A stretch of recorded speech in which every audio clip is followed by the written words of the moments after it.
El caso de Carlos Millán es una de las desapariciones más enigmáticas ocurridas en Valdivia. Este año se cumplirán 18 años desde que fue visto por última vez. Este es otro de los tantos casos de desapariciones y muertes que han ocurrido en Valdivia, con características muy similares. En el año 2002, el caso de James Emmott, de 23 años, estudiante de veterinaria de la Universidad Austral, que desapareció y fue encontrado 19 días después en las aguas del río Caucau, sería un primer antecedente de un patrón que se seguiría repitiendo. Luego, en el año 2003, la estudiante de arquitectura de la Universidad Austral, Cynthia Cortés, desapareció tras una fiesta de Halloween. Su cuerpo fue hallado 7 días más tarde en el campus Isla Teja.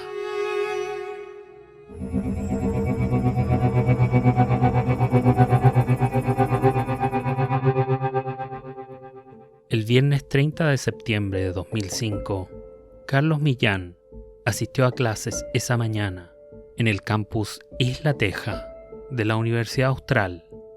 Carlos estudiaba Administración de Empresas de Turismo. Concluida su jornada, pasó la tarde en el Parque Zabal con su compañero y amigo Marcos González, quien viajaba ese mismo día a Osorno. Luego, en la noche, asistió a una fiesta en el Club de la Unión, en el que se celebraba el aniversario de la carrera. Carlos llegó a las 10:30 de la noche. Durante la fiesta, se lo vio animado y muy participativo.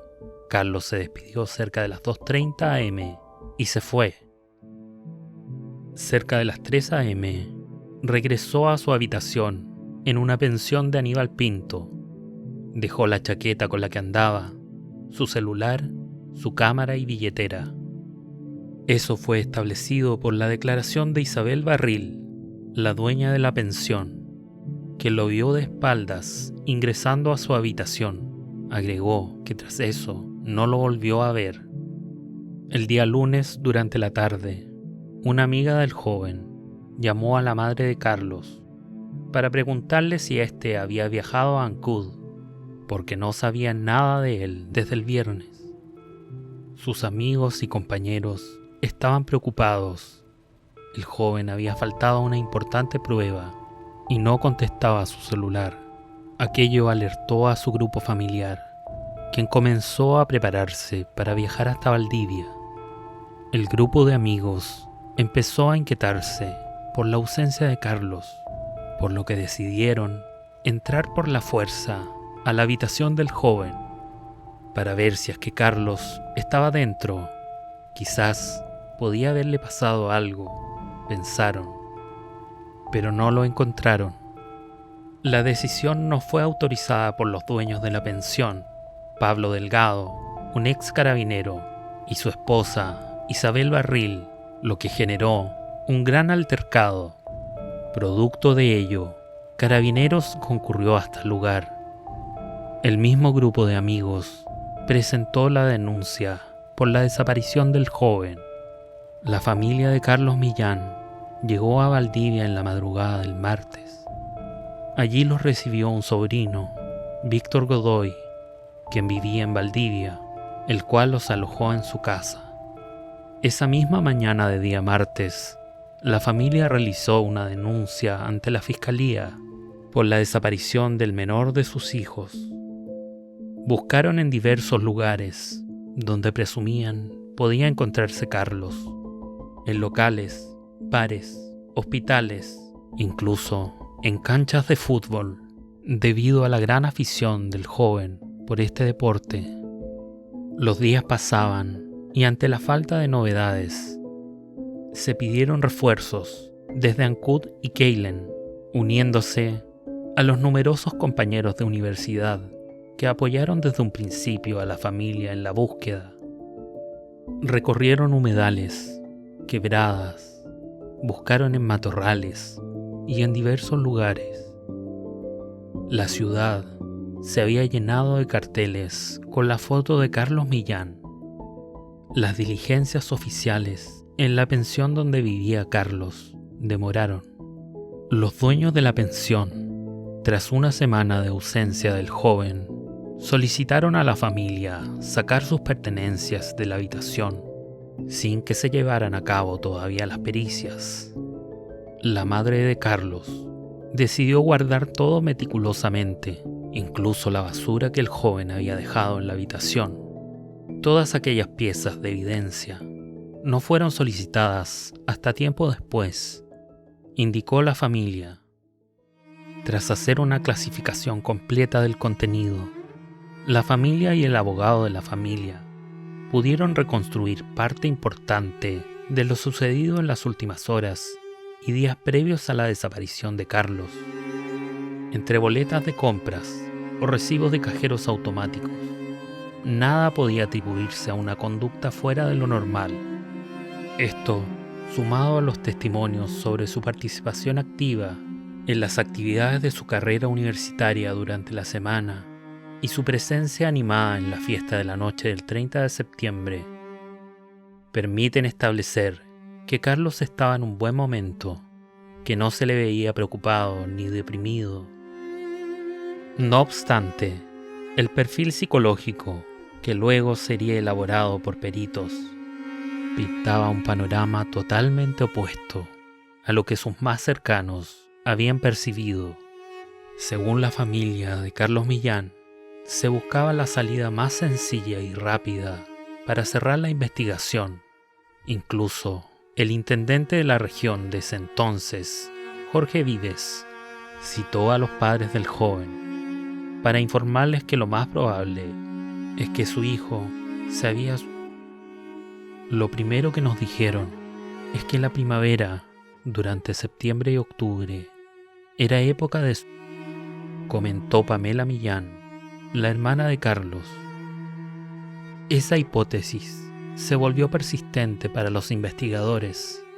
Policía de Investigaciones citó a los padres de Carlos a una reunión en donde les aseguraron que su hijo había dejado una carta de despedida.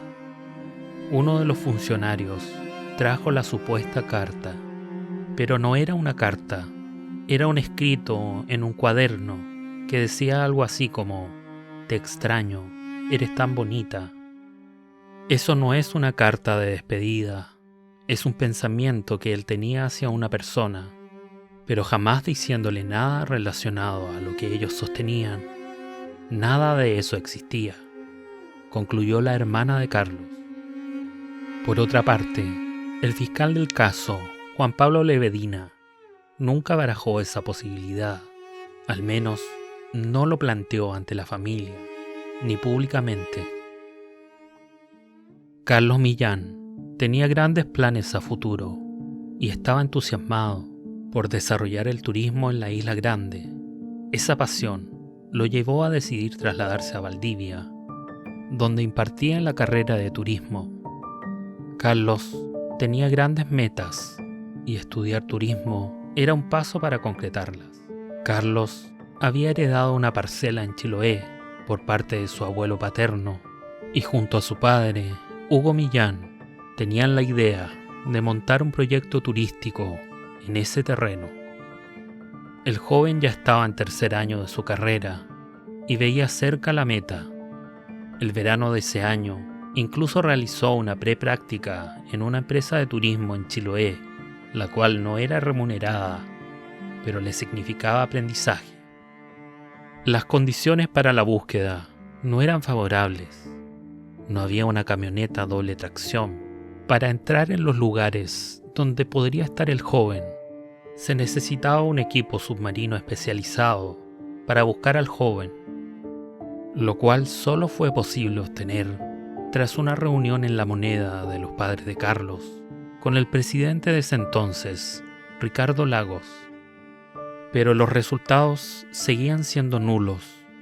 Los días pasaban y no había rastro del joven. Hasta que una mañana, alrededor de las 8 a.m. de la primera semana de búsqueda, recibieron una llamada en uno de los teléfonos que estaban dispuestos para recibir información acerca del paradero de Carlos. Pamela Millán, su hermana, contestó. Al otro lado, una mujer joven, con la voz notoriamente afectada. ¿Aquí puedo dar información sobre el universitario desaparecido?, preguntó la joven mujer. Pamela recuerda que tras una breve conversación, la mujer le dijo que a Carlos lo habían asesinado. Fue un amigo mío, no puedo decir su nombre, comentó la mujer. Por la voz, Pamela cree que era una joven de unos 20 años. Revisen las cámaras de la bencinera YPF que está pasando el puente Pedro de Valdivia, agregó la mujer, y luego cortó. Pamela salió rápidamente hacia la CIP de Carabineros para contarle lo ocurrido. No les avisó a sus padres porque quería tener mayores antecedentes.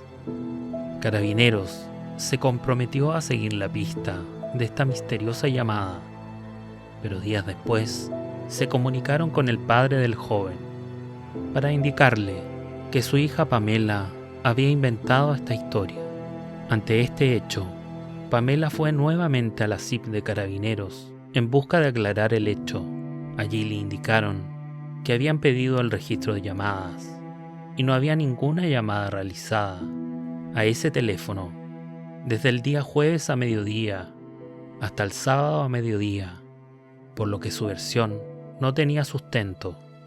Aquello le resultó extraño, ya que se acuerda de que cuando le comunicó a Carabineros de la llamada, estando en el cuartel, le pidieron llamar al teléfono a donde previamente había recibido el llamado, para pedir datos como el nombre de la compañía telefónica, pero esa llamada tampoco aparecía en los registros, indicó Pamela Millán.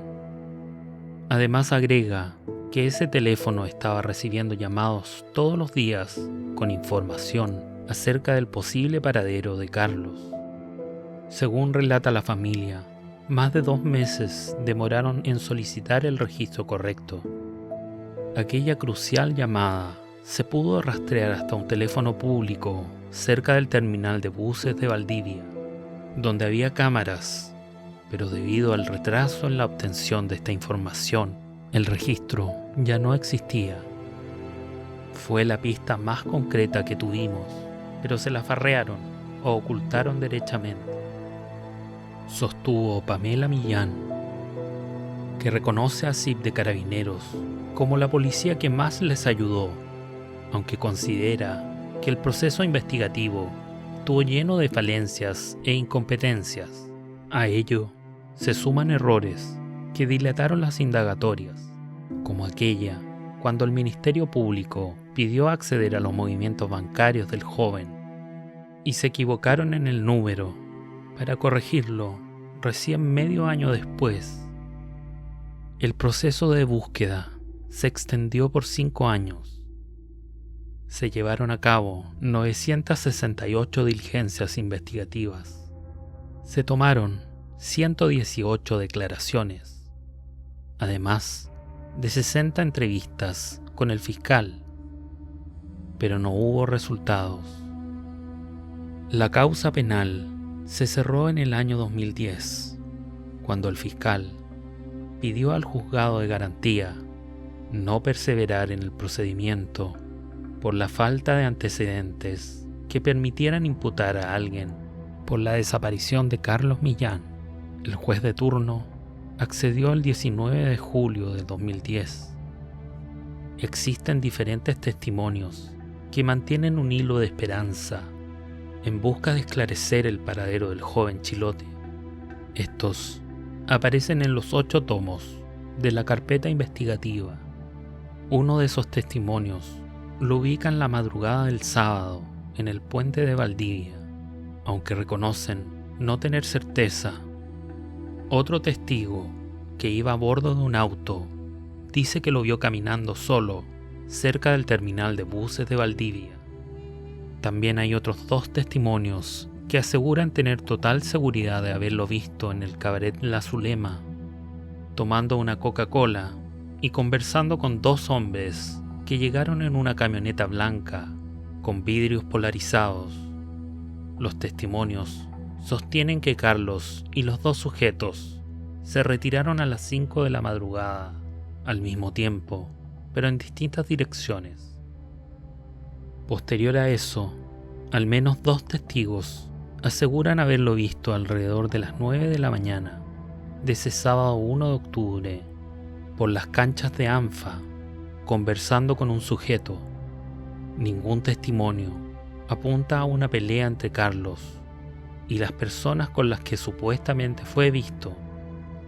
Un dato alarmante es un testigo que vio a Carlos caminando con un joven por el sector de Punucapa.